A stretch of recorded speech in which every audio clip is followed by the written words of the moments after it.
ಮೊನ್ನೆ ನಡೆದಂಥ ನಮ್ಮ JDS ಬೆಳವಣಿಗೆ ನಮ್ಮ ನಾಯಕರಾದಂಥ ಸಾರಾ ಮಹೇಶ್ ಅವ್ರನ್ನ ಅವರಿಂದ ಪಕ್ಷಕ್ಕೇನೋ ವಿರುದ್ಧವಾದ ಕೆಲಸ ಮಾಡ್ತಾವ್ರೆ ಹಾಗೆ ಹೀಗೆ ಅಂತ ಇದು ಮೊನ್ನೆ ಒಂದಷ್ಟು ಚೆನ್ನಾಗಿ ಮಾತಾಡಿದ್ದಾರೆ. ಆದರೂ ಅವರು ಪಕ್ಷದ ವಿರುದ್ಧವಾದ ಕೆಲಸ ಯಾವತ್ತೂ ಮಾಡಿಲ್ಲ. ಯಾಕೆ ಅಂದರೆ 2006ರಿಂದನೂ ಅವ್ರ ಪಾರ್ಟಿ ಬಂದ ತಾಳಿಂದನೂ ಪಾರ್ಟಿಲಿ ಉತ್ತಮವಾದ ಕೆಲಸ ಮಾಡಿದ್ದಾರೆ ಹೊರತು ಪಕ್ಷದ ವಿರೋಧ ಚಟುವಟಿಕೆ ಏನು ಮಾಡಿಲ್ಲ. ಯಾಕೆಂದರೆ ನಾವು ಒಬ್ಬರು ಮಾಜಿ ಮೇಯರ್ ಆಗಿ ನಮ್ಮ ಮನೆಯವರು ಮಾಜಿ ಮೇಯರ್ ಆಗಿ 2 ಬಾರಿ ಮೈಸೂರು ಮೇಯರ್ ಆಗಿ ಇತಿಹಾಸ ಸೃಷ್ಟಿ ಮಾಡಿ ನಗರ ಪಾಲಿಕೆ ಸದಸ್ಯರಾಗಿ ಒಳ್ಳೆ ಕೆಲಸನೂ ಮಾಡಿದ್ದೀವಿ. ಅವತ್ತಿಂದ ಇವತ್ತಿನವರೆಗೂ ಅದಕ್ಕೂ ಮೊದಲು ನಾವು ಕಾರ್ಯಕರ್ತರೆ, ಪಾರ್ಟಿಲಿ ಪ್ರಾಮಾಣಿಕ ಕಾರ್ಯಕರ್ತರು. 2026ರಿಂದನೂ ಸಾರಾ ಮಹೇಶ್ ಅವರು ಬಂದು ಆವಾಗಿಂದ ಅವರು BJPಯಿಂದ JDS ಪಕ್ಷಕ್ಕೆ ಬಂದು ಇವತ್ತಿನವರೆಗೂ ಯಾವುದೇ ಒಂದು ಕೆಲಸ ಮಾಡಬೇಕಾದ್ರೂ ಸಾರಾ ಮಹೇಶ್ ಅವ್ರ ನೇತೃತ್ವದಲ್ಲೇ ನಡೀತಾ ಇರೋದು. ನಮ್ಮ ಜಿಲ್ಲಾ ನಾಯಕರು ಅವರು KR ನಗರ ತಾಲೂಕಿಗೆ ಸೀಮಿತ ಅಂತ ಹೇಳ್ತಾ ಇದ್ದಾರೆ. ಯಾರೋ ಕೆಲವರೆಲ್ಲ ಮಾತಾಡಿದ್ದಾರೆ, ಮೊನ್ನೆ ಎಚ್ಚರಿಕೆ ಬೇರೆ ಕೊಟ್ಟಿದ್ದಾರೆ. ಎಚ್ಚರಿಕೆ ಅವ್ರಿಗಲ್ಲ ಸ್ವಾಮಿ, ನಿಮಗೆ ಎಚ್ಚರಿಕೆ ಇರಬೇಕು.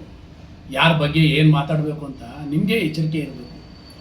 ಯಾಕೆ ಅಂತಂದರೆ 2026ರಿಂದ 2016ರಿಂದ 2008ರಲ್ಲಿ ಚುನಾವಣೆ ನಡೀತಲ್ಲ, 2008ರಲ್ಲಿ ನಗರ ಪಾಲಿಕೆ ಚುನಾವಣೆಯಲ್ಲೂ ಅವರು ತನ್ನು ಮನ ಧನ ಎಲ್ಲ ಕೊಟ್ಟು ಅವತ್ತಿನಿಂದಲೂ ಹೋರಾಟ ಮಾಡಿದ್ದಾರೆ.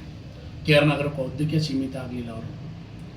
ಆ ಉದ್ದೇಶದಿಂದಲೇ 5 ಬಾರಿ ಚುನಾವಣೆ ಫೇಸ್ ಮಾಡಿ 3 ಬಾರಿ ಗೆದ್ದು ನಮ್ಮ ರಾಜ್ಯ ನಾಯಕರಾದಂಥ ಕುಮಾರಣ್ಣರವರು, ದೇವೇಗೌಡರು ಸಾಹೇಬರು ಅವ್ರನ್ನ ಪರಿಗಣನೆ ತಗೊಂಡು ಸರ್ಕಾರ ಬಂದಂಥ ಕಾಲದಲ್ಲಿ ಒಳ್ಳೆ ಕ್ಯಾಬಿನೆಟ್ ರ್ಯಾಂಕಿಂಗ್ ಮಂತ್ರಿ ಮಾಡಿ ಅವ್ರ ಲೀಡ್ರಲ್ಲ ಸ್ವಾಮಿ. ಅವರು ನಮ್ಮ ಜಿಲ್ಲಾ ನಾಯಕರೇ. ನೀವು ಯಾರನ್ನ ಜಿಲ್ಲಾ ನಾಯಕರು ಅಂತ ಒಪ್ಕೊಂಡಿದ್ದೀರಿ? ಇವು ಅವತ್ತಿಂದನೂ ಇದಿರಲ್ಲಪ್ಪ ಜಿಲ್ಲಾ ನಾಯಕರು. ಮತ್ತು ಯಾವುದೇ ಒಂದು ಚುನಾವಣೆಯಲ್ಲೂ ಯಾವುದೂ ನೇತೃತ್ವ ವಹಿಸ್ಕೊಂಡಿಲ್ಲ. ಒಂದು ಜಿಲ್ಲಾ ಪಂಚಾಯತಿ ಬರಲಿ, ನಗರ ಪಾಲಿಕೆ ಚುನಾವಣೆ ಬರಲಿ, ತಾಲೂಕ್ ಪಂಚಾಯತಿ ಬರಲಿ, ಅದು ಅವ್ರ ಮನೆ ಕೂತಿರಲ್ಲ ನಾಯಕರುಗಳನ್ನೇ ಕೇಳಬೇಕು.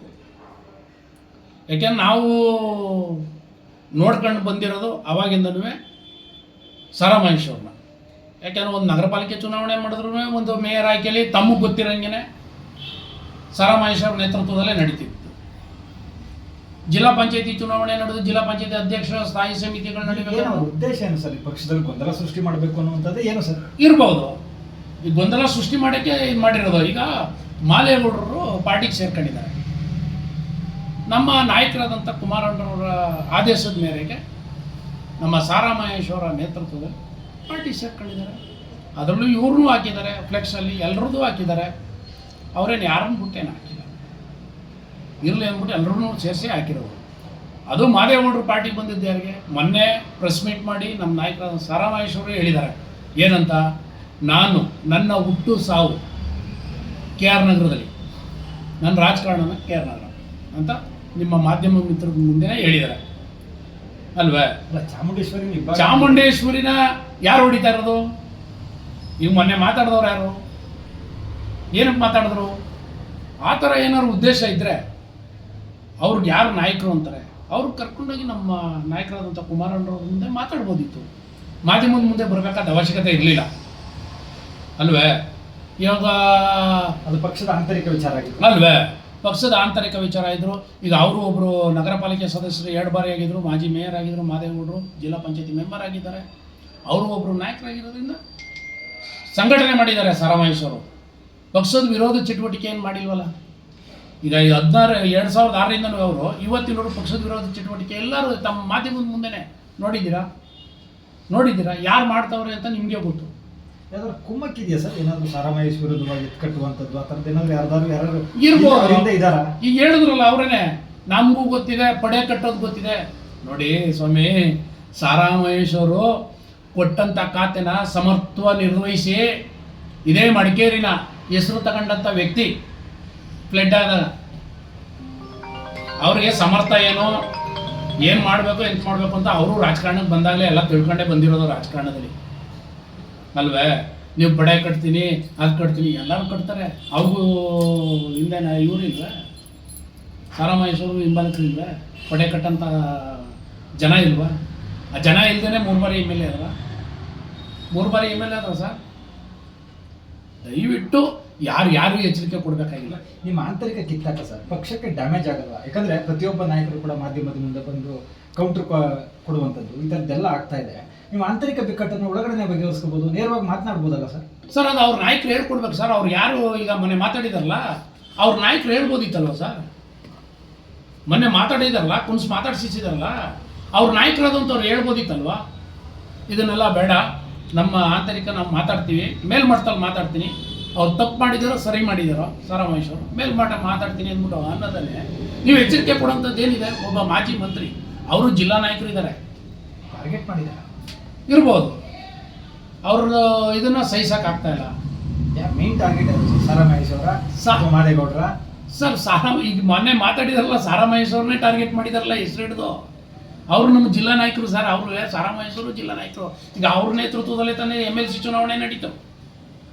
MLC ಚುನಾವಣೆಯಲ್ಲಿ ಏನಾಯಿತು?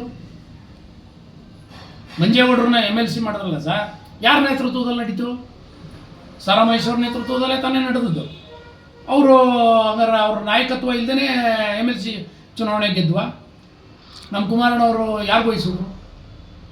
ರಾಜ್ಯಾಧ್ಯಕ್ಷರು ನಮ್ಮ ಕುಮಾರಣ್ಣವ್ರ ನೇತೃತ್ವದಲ್ಲಿ ಸಾರಾ ಮಹೇಶ್ ಅವರು ವಹಿಸಿದ್ರು. ಸಾರಾ ಮಹೇಶ್ನವರು ಹಗಲು ರಾತ್ರಿ ಮಂಜೇಗೌಡರು ಪರವಾಗಿ ದುಡಿದ್ರು, ಪಕ್ಷಕ್ಕೋಸ್ಕರ ದುಡಿದ್ರು. ಯಾರ ಪರ ವಿರೋಧವಾಗಿ ದುಡಿಲಿಲ್ಲ, ಪಕ್ಷಕ್ಕೋಸ್ಕರ ದುಡಿದ್ರು ಸ್ವಾಮಿ. ಅವರೇನು ಯಾವುದೇ ಉದ್ದೇಶಕ್ಕೋಸ್ಕರ ದುಡಿದಿಲ್ಲ, ಅವರು ಪಕ್ಷ ಸಂಘಟನೆಗೋಸ್ಕರ. ಆದ್ರೂ ಕೂಡ ಅವಾಗಿಂದ ಇವತ್ತಿನವರೆಗೂ ಯಾವುದೇ ಒಂದು ಬೇರೆ ಪಕ್ಷಗಳು ನಮ್ಮ ವಿರುದ್ಧ ಮಾತಾಡಿದಾಗ ಬೆಳಿಗ್ಗೆನೆ ಸಾಕ್ಷಿ ಸಮೇತ ಮಾಧ್ಯಮ ಮಿತ್ರರನ್ನ ಕರೆದು ಪ್ರೆಸ್ ಮಾಡ್ತಿದ್ಯಾರು ಸ್ವಾಮಿ? ಮೈಸೂರು ನಗರದಲ್ಲಿ, ಮೈಸೂರು ಜಿಲ್ಲೆಯಲ್ಲಿ ಪ್ರೆಸ್ ಮಾಡಿದವ್ರು ಯಾರು? ಯಾವುದೇ ಒಂದು ಇದಕ್ಕೂ ಉತ್ತರ ಕೊಡ್ತಾ ಇರೋರು ಯಾರು? ಸಾರಾ ಮಹೇಶ್ ಅವ್ರು ತಾನೆ. ನಿಮ್ಮ ಮಾಧ್ಯಮ ಮಿತ್ರರಿಗೆ ಗೊತ್ತು ತಾನೆ. ಅದು ಬಿಟ್ಬಿಟ್ಟು ನಿಮ್ಗೆ ಎಚ್ಚರಿಕೆ ಕೊಡ್ತಾ ಇದ್ದೀವಿ. ಅವ್ರಿಗೆ ಏನೋ ನೀವೇನಾದ್ರು ಎಚ್ಚರಿಕೆ ಕೊಡ್ತೀರಾ ಸರ್? ನಾವು ಅಷ್ಟು ದೊಡ್ಡವರಲ್ಲ, ಯಾಕೆಂದ್ರೆ ಅವ್ರು ಅಷ್ಟೊಂದು ದೊಡ್ಡ ನಾಯಕರಿದ್ದಾರೆ. ಎಚ್ಚರಿಕೆ ಕೊಡೋರಲ್ಲ, ದೊಡ್ಡ ನಾಯಕರಿದ್ದಾರೆ. ಅವರು ನಾವು ಕೊಡೋಂಥ ದೊಡ್ಡವರಲ್ಲ. ಯಾಕೆಂದರೆ ಸಾರಾ ಮಹೇಶ್ ಅವ್ರ ಪಡೆಗಳೆಲ್ಲ ಆ ಥರದವರಲ್ಲ. ಅವ್ರಿಗೇನೇನೋ ಗೊತ್ತಿರೋದು ಪಕ್ಷ ಸಂಘಟನೆ. ಸಾರಾ ಮಹೇಶ್ ಅವ್ರ ಜೊತೆಲಿರೋರು ಪಕ್ಷದ ಸಂಘಟನೆ. ವಿರೋಧ ಮಾಡಿದವ್ರಿಗೆ ಏನು ಹೇಳಲಿಕ್ಕೆ ಬಯಸ್ತೀರಾ ಸರ್? ಇದನ್ನು ಈ ಎಚ್ಚರಿಕೆ ಕೊಡೋಂಥ ಕೆಲಸನ ಬಿಡಿ. ಅವರು ನಮ್ಮ ಜಿಲ್ಲಾ ನಾಯಕರು, ಅವ್ರುವೇ ಸಾರಾ ಮಹೇಶ್ ಅವರು ಜಿಲ್ಲಾ ನಾಯಕರು. ಈಗ ಮಾದೇಗೌಡರನ್ನ ಕರ್ಕೊಂಡು ಬಂದಿದ್ದಾರೆ, ಪಕ್ಷ ಸಂಘಟನೆ ಮಾಡೋಕ್ಕೋಸ್ಕರ ಕರ್ಕೊಂಡು ಬಂದಿದ್ದಾರೆ ಸ್ವಾಮಿ. ಪಕ್ಷದ ಯಾರು ಕ್ಯಾಂಡಿಡೇಟ್ ಆಗಲಿ ಪಕ್ಷದ ಪರವಾಗಿ ಕೆಲಸ ಮಾಡೋಂಥವ್ರು ಬೇಕು. ಒಬ್ಬ ಬೇರೆ ಪಾರ್ಟಿ ಕಾರ್ಯಕರ್ತ ಬಂದರೂ ನಾವು ಸೇರಿಸ್ಕೊಳ್ತೀವಿ ಪಕ್ಷಕ್ಕೋಸ್ಕರ, ಪಕ್ಷ ಬೆಳವಣಿಗೆಗೋಸ್ಕರ, ಪಕ್ಷದ ಸಂಘಟನೆಗೋಸ್ಕರ. ಯಾರೋ ಕೂತ್ಕೊಂಡು ಅಲ್ಲಿ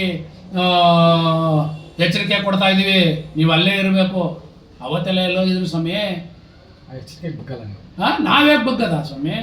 ನಮ್ಮ ನಾಯಕರಾದಂಥ ಕುಮಾರಣ್ಣವ್ರು ಹೇಳಬೇಕು, ದೇವೇಗೌಡರು ಸಾಹೇಬ್ರು ಹೇಳಬೇಕು, ನಿಖಿಲ್ ಅಣ್ಣವ್ರು ಹೇಳಬೇಕು. ಸರ್, ಈಗ ಎಚ್ಚರಿಕೆ ಕೊಡೋ ವ್ಯಕ್ತಿಗಳೆಲ್ಲ ನಾವು ಇದ್ದೀವಿ ಅನ್ನೋ ಥರ ಏನಾದ್ರು ಕುಮಾರಣ್ಣಂಗೆ ಗುರುತಿಸ್ಕೋಬೇಕು ಅಂತ ಏನಾರು ಮಾಡ್ತಾ ಇದ್ದಾರೆ ಇರ್ಬೋದು. ಸಾರಾ ಮಹೇಶ್ ಅವ್ರ ಬಗ್ಗೆ ಮಾತಾಡೋರು ನಾವು ನಾಯಕರಾಗ್ಬಿಡ್ಬೋದು. ಅಲ್ಲಿಗೆ ಅವರೇ ಒಪ್ಕೊಂಡಿದ್ದಾರೆ ಮೈಸೂರು ಜಿಲ್ಲಾ ನಾಯಕರು ಅಂತ. ಯಾಕೆಂದರೆ ಅವ್ರು ನಾಯಕರಾಗಿರೋದಕ್ಕೆ ಅವ್ರ ಬಗ್ಗೆ ಮಾತಾಡ್ತಾ ಇದ್ದಾರೆ. ಅವರು ಪ್ರಚಾರಕ್ಕೋಸ್ಕರ ಅವ್ರ ಜಿಲ್ಲಾ ನಾಯಕರಾಗಿರೋದಕ್ಕೆ ಇವರು ಅವ್ರ ವಿರುದ್ಧ ಮಾತಾಡಿದ್ರೆ ತಾನೇ ನಾನು ನಾಯಕ ಆಗೋದು.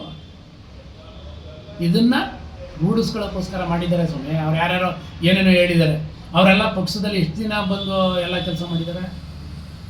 ಎಷ್ಟು ದಿನ ಬಂದು ಕೆಲಸ ಮಾಡಿದ್ದಾರೆ?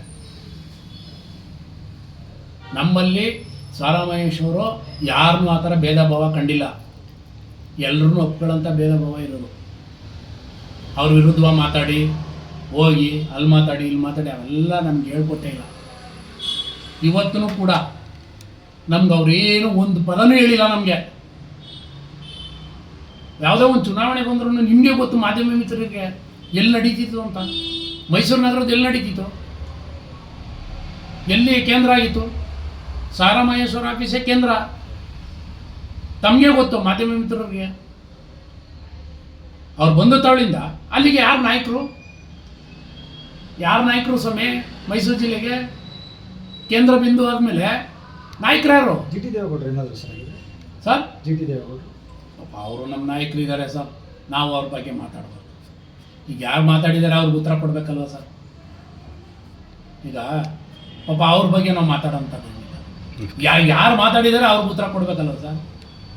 ಯಾರು ಹೆಸರು ಹಿಡಿದು ಮಾತಾಡಿದ್ದಾರೆ, ಅದನ್ನು ಮಾತಾಡಿದವರು ಅವ್ರ ಬೆಂಬಲಿಗರು ಮಾತು ಯಾರು ಅದು ಅವರೇ ತಿಳ್ಕೋಬೇಕು, ನಮಗೆ ಗೊತ್ತಿಲ್ಲ. ಅದು ಸಾರಾ ಮಹೇಶ್ ಅವರು ಅವಾಗಿಂದ ಬಂದು ಪಕ್ಷಕ್ಕೆ ಬಂದ ತಳಿಂದ ಅವ್ರ ನಾಯಕರಾಗಿ ಬೆಳೆದಿರೋದಕ್ಕೇ ಇವತ್ತು ಅವ್ರನ್ನ ನಮ್ಮ ಕಾರ್ಯಾಧ್ಯಕ್ಷರು ಮಾಡಿ, ಅಲ್ಲ ಸರ್, ನಮ್ಮ ಕಾರ್ಯಾಧ್ಯಕ್ಷ ಸ್ಟೇಟ್ ವರ್ಕಿಂಗ್ ಪ್ರೆಸಿಡೆಂಟ್ ಅಲ್ಲ ಸರ್ ಅವರು, ಅವ್ರಿಗೆ ಹಕ್ಕಿಲ್ವ ಸರ್ ಒಬ್ಬ ವ್ಯಕ್ತಿನ? ಇವರು ಏನಿದ್ರು ಒಂದು ಮನೆ ಒಳಗಡೆ ಕೂತು ಮಾತಾಡಬೇಕೆ ಹೊರತು ಈ ಥರಂಥ ಅವಶ್ಯಕತೆ ಇರಲಿಲ್ಲ. ಇವಾಗಿ ಸುಮ್ಮನೆ ಮಾಡ್ತೀರಾ? ನಮ್ಮ ಸಾಹೇಬ್ರು ಇದ್ದಾರೆ, ಕುಮಾರಣ್ಣವ್ರು ಇದ್ದಾರೆ, ಅಪೀಲ್ ಮಾಡ್ತೀರಾ? ಬನ್ನಿ ಕೂತು ಮಾತಾಡೋಣ, ಏನು ಸಮಸ್ಯೆ ಇದೆ ಬಗ್ಗೆ ಅದು ನಮ್ಮ ನಾಯಕರು ಮಾತಾಡ್ತಾರೆ. ಈಗೆಲ್ಲ ನೋಡಿರ್ತಾರಲ್ಲ, ನಮ್ಮ ನಾಯಕರು ಮಾತಾಡ್ತಾರೆ ಅದ್ರ ಬಗ್ಗೆ. ಸರ್, ಈಗ ಕೊನೆಯದಾಗಿ ಈ ಗೊಂದಲವನ್ನು ಮುಗಿಸೋದಕ್ಕೆ ನಾಯಕರೇ ಬರಬೇಕಾ, ಇಲ್ಲಿ ಇಲ್ಲೇ ಏನಾರ ಎಲ್ಲ ಪರಿಹಾರ ಮಾಡ್ಕೊತೀರಾ? ಏನು ಸರ್, ಈಗ ಮಾತಾಡಿರೋರು ಯಾರು ಸರ್? ಅದನ್ನು ಹೈಕಮಾಂಡ್ ನೋಡ್ತಿದೆ, ನಮ್ಮ ನಾಯಕರು ಅದ್ರ ಬಗ್ಗೆ ಡಿಸೈಡ್ ಮಾಡ್ತಾರೆ. ಆದರೆ ಸಾರಾ ಮಹೇಶ್ ಅವ್ರನ್ನ ಯಾವತ್ತೂ ಟಾರ್ಗೆಟ್ ಮಾಡಕ್ಕೆ ಹೋಗ್ಬೇಡಿ ಸರ್. ಈಗ ಮಾತನಾಡಿರುವಂಥ ನಾಯಕರು ನೀವು ಕಂಡಂತೆ ಪಕ್ಷಕ್ಕೆ ಸಂಘಟನೆಗೆ ಮಾಡಿದಾರಾ? ಫ್ಲೆಕ್ಸು ಬ್ಯಾನರ್ಸು ಕಟ್ಟಿದಾರಾ? ಸರ್, ಯಾರು ನನಗೆ ಗೊತ್ತಿದ್ದಂಗೆ ನಾವು ಮಾತನಾಡಿದಂಥವ್ರು, ವಿರೋಧ ಮಾಡಿರುವಂಥವ್ರು ಸರ್, ನಾವು ಚುನಾವಣೆ ನೋಡಿದಾಗ ಯಾವುದೋ ಒಂದು ಇದಕ್ಕೋಸ್ಕರ ಇತ್ತೀಚೆಗೆ ಫ್ಲೆಕ್ಸ್ ಬ್ಯಾನರ್ ನೋಡಿರ್ಬೋದು ಸರ್. ಮೊದಲೆಲ್ಲ ನಾವು ನೋಡೇ ಇಲ್ಲ ಸರ್. ಮೊದಲೆಲ್ಲ ನಾವು ನೋಡೇ ಇಲ್ಲ ಸರ್. ಮೊದಲು ನಾವು ನೋಡೇ ಇಲ್ಲ. ಯಾಕೆಂದ್ರೆ ನಾವು ನೋಡಿದ್ದೀವಿ, ಇದೇ ಸಂದೇಶಸ್ವಾಮಿ ಅವ್ರು ಮೇಯರ್ ಆಗ್ಬೇಕಾದ್ರೆ ಇದೇ ಕಾಂಗ್ರೆಸ್ನವ್ರು ಹಠ ಮಾಡ್ಕೊ ಕೂತಿದ್ರು, ನಾವು ಮೇಯರ್ಗಿರಿ ಬಿಟ್ಕೊಡಲ್ಲ ಅಂತ. ಇದೇ ಸಾರಾ ಮಹೇಶ್ ಅವ್ರು ಬಂದ್ರೆ ಮಾತ್ರ ನಾನು ಮಾತಾಡ್ತೀನಿ ಅಂತಂದರು. ಇದೇ ಪ್ರಸಾದನವರು, ಶ್ರೀನಿವಾಸ್ ಪ್ರಸಾದ್ ಅವರು, ಅವತ್ತು ಉಸ್ತುವಾರಿ ಸಚಿವರು, ಕಂದಾಯ ಮಿನಿಸ್ಟ್ರು. ಅವತ್ತು 12 ಗಂಟೆ ರಾತ್ರಿ ಗಂಟ ಸಾರಾ ಮಹೇಶ್ ಅವರು ಅವ್ರ ಮನೆ ಬಾಗಿಲು ಕಾದಿದ್ದಾರೆ. ಯಾರ ಮನೆ ಬಾಗಿಲು? ಶ್ರೀನಿವಾಸ್ ಪ್ರಸಾದ್ ಅವ್ರ ಮನೆ ಬಾಗಿಲು ಕಾದಿದ್ದಾರೆ. ನಾವೆಲ್ಲ ಇದ್ದೀವಿ ಜೊತೆಲಿ. ಯಾವುದಕ್ಕೋಸ್ಕರ ಕಾದಿದ್ರು ಸರ್? ಅವ್ರ ಸ್ವಾರ್ಥಕ್ಕಲ್ಲ, ಪಕ್ಷಕ್ಕೋಸ್ಕರ, ಪಕ್ಷದ ಅಸ್ತಿತ್ವಕ್ಕೋಸ್ಕರ. ಅದನ್ನೆಲ್ಲ ನೆನ್ಪು ಮಾಡ್ಕೊಳ್ಳಿ. ಅದು ಬಿಟ್ಟು ನೀವು ಸಾರಾ ಮಹೇಶ್ ಅವ್ರು ಟಾರ್ಗೆಟ್ ಮಾಡೋದು, ಅಲ್ಲಿ ಪಡೆ ಕಟ್ತೀನಿ, ಅವೆಲ್ಲ ಬಿಟ್ಬಿಡಿ. ಆ ಎಚ್ಚರಿಕೆ ಎಲ್ಲ ಬಿಟ್ಬಿಡಿ. ಅವರೆಲ್ಲನೂ ನಿಭಾಯಿಸ್ಕೊ ಬಂದವ್ರೆ. ಇಂಥ ಎಚ್ಚರಿಕೆಗಳೆಲ್ಲ ನಿಭಾಯಿಸ್ಕೊ ಬಂದವ್ರೆ. ವಾ ಧಾರಾಳವಾಗಿ ಅದು ಹೈಕಮಾಂಡ್ ಇದೆ, ಹೈಕಮಾಂಡ್ ಹತ್ರ ಮಾತಾಡ್ತಾರೆ. Okay okay sir, thank you. Nandini, Bharat news TV, Mysuru.